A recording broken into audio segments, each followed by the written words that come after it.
Нұх пайғамбардың Хам, Сам, Жаппас деген 3 ұлы және Уасила деген қызы болыпты.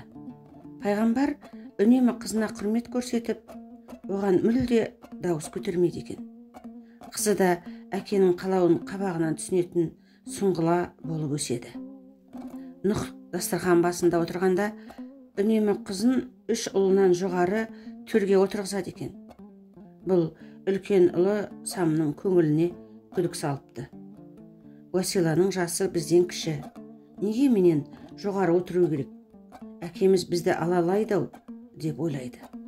Бір күні дастарханда отырғанда, әке, Уасила кіші болса да неге бізден жоғары отыру керек?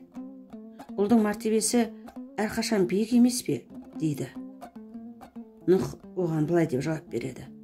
Біздің ырзық несібеміздің көп болуы Уасилаға байланысты. Құт қызды жағалап жүреді. Оны босағаға отырғызсаң шамданады. Төрге шығарсаң қуанады. Орны жайлы болса, дастарханнан ас тағамды үзбейді. Тұрмысыңды түзейді, депті.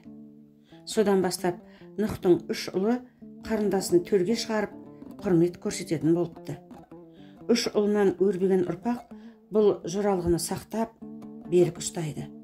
Қазақ арасында қызыңды төрге отырғыз, қызды босағаға отырғызба деген талап ырымдар осыдан шыққан екен.